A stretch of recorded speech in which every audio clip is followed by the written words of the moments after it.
touch my skin or a moulin rouge.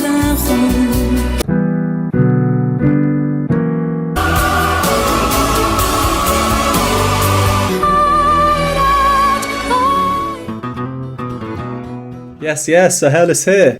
Today we are back with Lara Fabian and this is Mademoiselle Hyde. It's from Lara's album Mademoiselle Hyde, and just like all the songs on this album, this song was composed by Lara and Igor Krutoy. If anyone doesn't know who Igor Krutoy is, he's a Russian composer and musician. If you've seen my Dimash or Diana Ankudinova videos, he's been in a few of them playing the piano or as a judge. So this song, Mademoiselle Hyde, the name certainly caught my eye. It's been requested a fair number of times on my previous Lara videos and on some of my Dimash videos. When we first hear this name, we immediately think of the strange case of Dr. Jekyll and Mr. Hyde. So I would guess that the song is about character traits, especially the more evil, darker side of someone, because Mr. Hyde was the evil version. I just looked up the lyrics and there is even a reference to Jekyll and Hyde. So it looks like this one is going to be sung in English. This is my fourth Lara reaction and we've heard her sing in French and Italian so far as well. This particular performance, it's from the New Wave 2016 concert. My previous Lara reactions were all from the From Lara with Love concert, so this is about 16 years later. It was this performance that seemed to be the more popular request of this song rather than the official video. Okay, I'm very curious about this one. The name really did catch my eye, so let's get straight into it.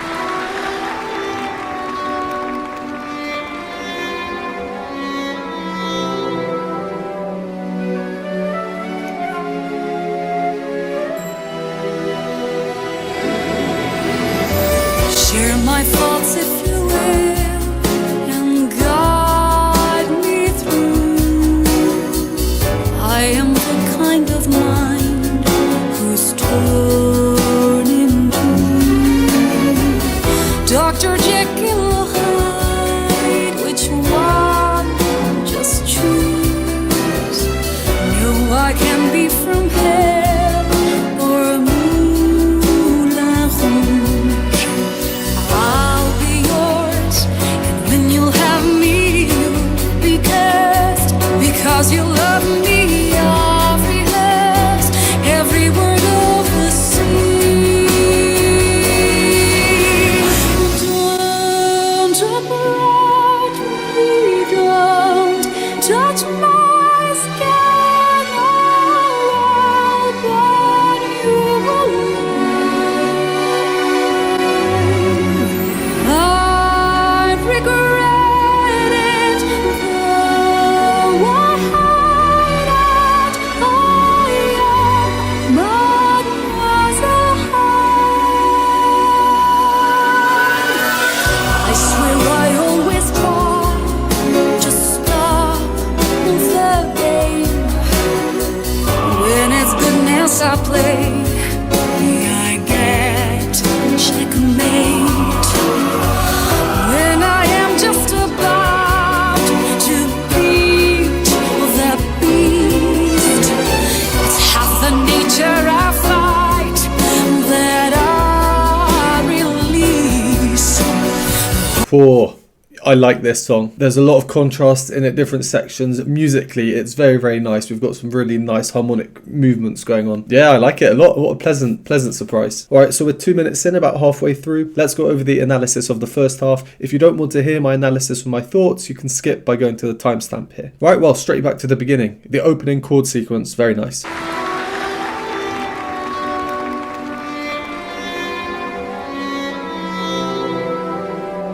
Cue Hairless from the future to just show you on the piano the chords that we hear there. So the chords we hear are E minor, B minor, G7, F sharp 7, which sounds like this. I'll play them all close together.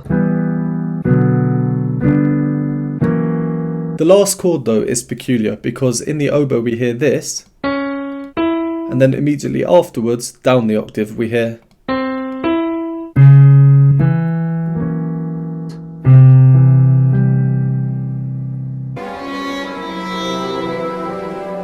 And that lower line is outlining a C chord.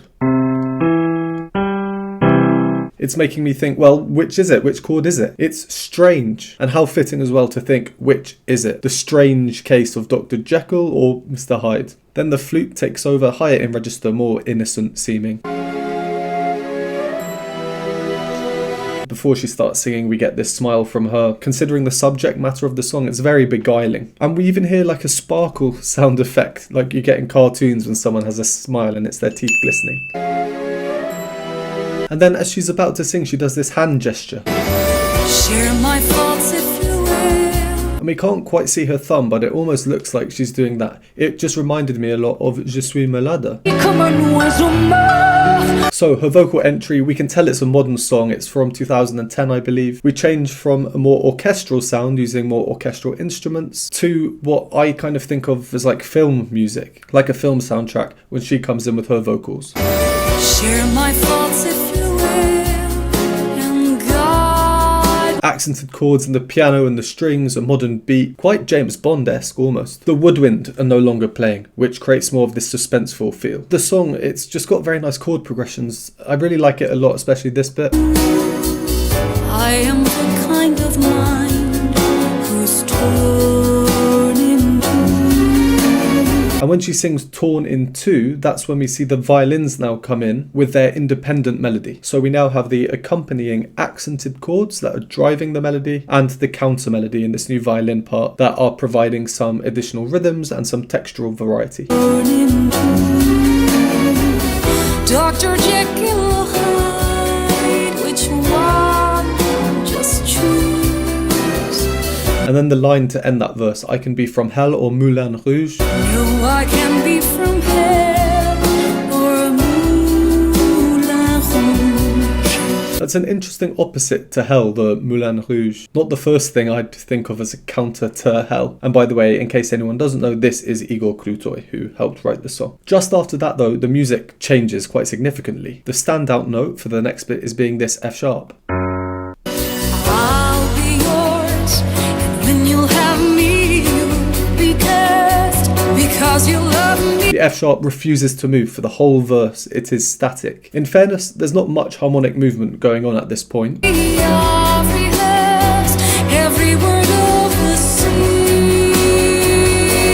But the other parts are moving a little bit. Obviously the standout moving part is Lara, who is rising up slowly. And she moves into this absolutely beautiful melody, I think.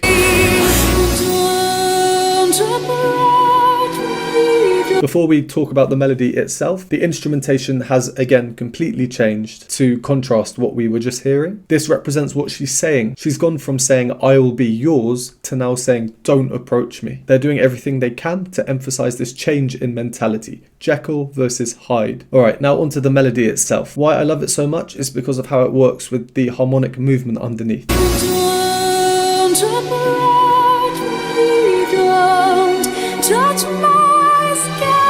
Right, so that first phrase we hear, Don't approach me. we get this F sharp to B to A sharp. And then after that first phrase, she goes back to the first note, back to this F sharp. At this moment in time, when I've not heard the next phrase, I think naturally she's just going to repeat that phrase. So it'll be.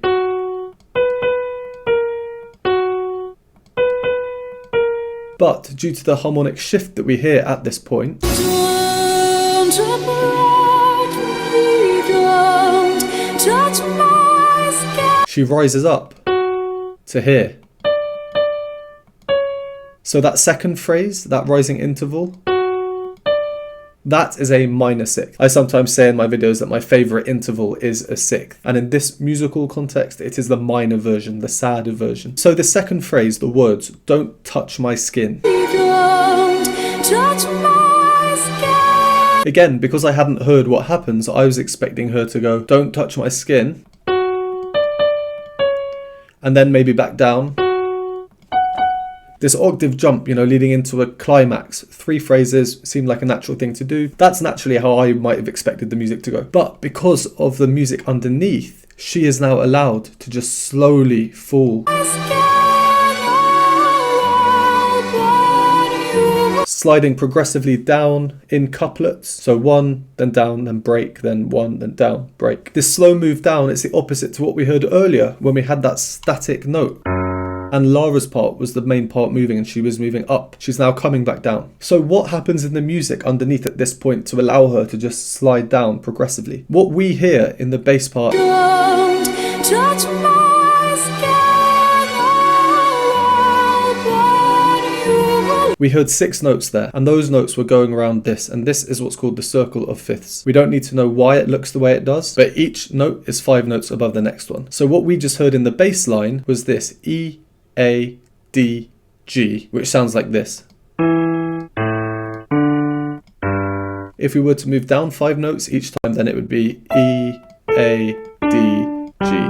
But as a bass line, you're limited in range, so that's why you move down and then up, and then down and then up. But there were 6 notes played in the bass part there. So instead of then going C, F afterwards, they're slightly altered, which allows us to then return to the beginning of the phrase again. So instead of C, F, both of those notes are moved up a little bit, which gives us C sharp and F sharp. So what we hear is this. Have a listen out for that.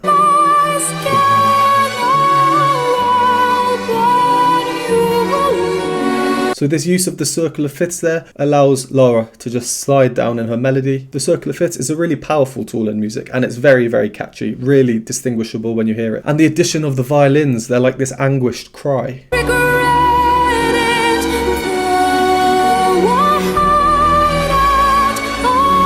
Shortly afterwards, in comes the choir. I swear I always try checkmate when I am just about to. Being people singing, more voices, I think it subconsciously exaggerates the notion of dual mentality. We have Lara's human voice, and then we have this other collective human voice in the form of a choir. And it's at this point too as well when she now starts moving around the stage freely. Before, up until this point, she's been just standing still in the middle. When it's goodness I play, I get It's like she's been freed. And then we get this little trill as well. that I release. That was just before we paused. But it's kind of like a bit more vocal freedom as well as physical freedom. It's quite fitting as well because the word that she's just said is released. She has such a great stage presence, doesn't she? Alright, let's carry on for the second half. Release.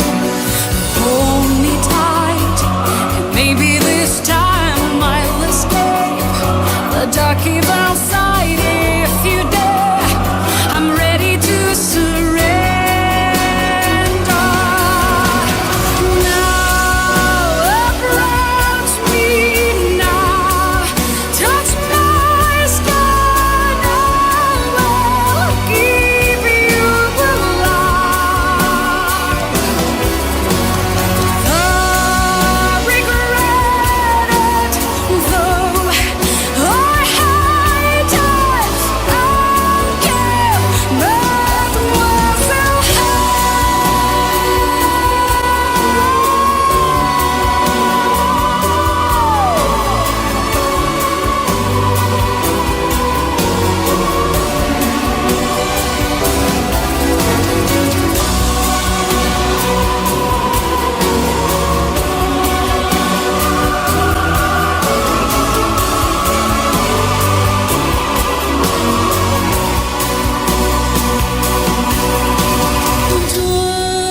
Don't approach me, don't touch my skin, I will burn you alive.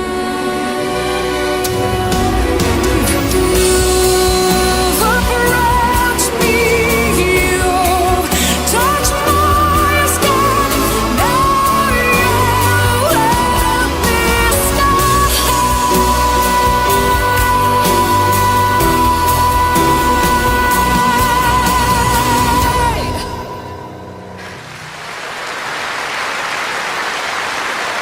Yeah, that's a really nice song. I've only heard a few of Igor Krutoy's compositions so far. It's similar but also just very different. Yeah, I've really liked it. I just think it's a very nice song. Alright, well, let's go over just some points from the second half there. I guess the first noticeable change in terms of the lyrics was just after we carried on. now approach me now, touch She's saying now approach me, now touch my skin, compared to before, which was don't approach me, don't touch my skin. But now when the lyrics are more welcoming, she is singing more aggressively, more powerfully, up in that high chest voice of hers, almost more maniacally. It's less sweet than we had before, and I think it makes you want to approach her far less. It's very well done in its irony. Again, for reference, when we had it before. Don't approach me, don't touch my skin. And then the next two lines, the lyrics have again changed.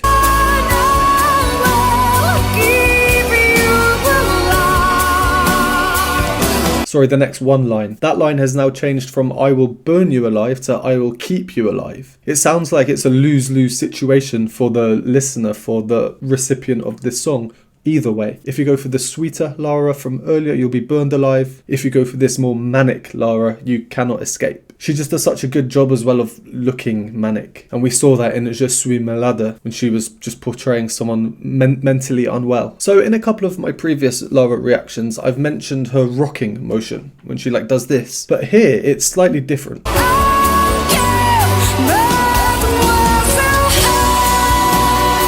It reminds me of a physical transformation, you know, like in a horror movie when someone transforms into a werewolf or something. And her head jolt just before singing Hyde on this really long belted note.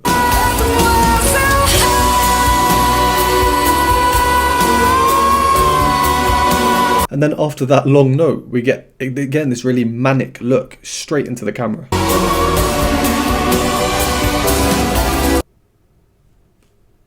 Somehow it's, as I said earlier, beguiling, but also extremely off-putting. I think you have to be a special kind of musician with a special kind of stage presence to be able to have this effect. She then turns her back on the crowd, and we get some really nice musical layering going on at this point. She's turned her back on the crowd, as I said, presumably in character, but it's also a sign of respect to the supporting musicians. She is not singing at this point. The focus is on them. They are providing the music. So by turning her back to the audience is forced to focus on the musicians now. Anyway, back to this musical layering I was talking about. There's a lot of counterpoint going on. For example, if we listen to the violins, they have this distinctive 3-note pattern that sounds like this. Just there. The open vowel sounds, the R's in the choir.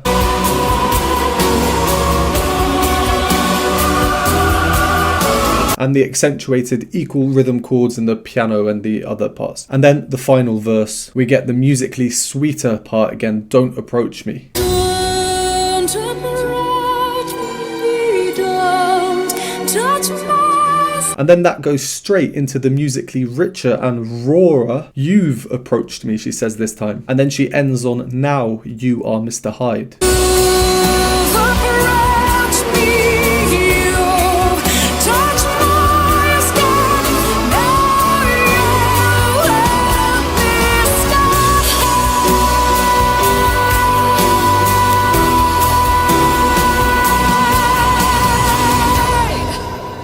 With this powerful belted B to finish off. Yeah, great performance. And what I liked as well is how at the end she gives the credit to Mr. Krutoy for the composition. Extraordinary song by Mr. Igor Krutoy. So either he did compose it or, like it says online, it was both of them, but she's just being humble. All right, let's leave that one there. That was a really, really nice song, I think. I really enjoyed it. A lot of nice musical things going on. Very catchy as well and emotional. And I always love that with performances like this. Thanks to everyone who recommended that one. And thank you very much for watching. Would appreciate a like and subscribe. If you enjoy my content and want to support me and vote on future polls, you can do so by joining the Patreon or YouTube memberships linked down below. And I will see you next time.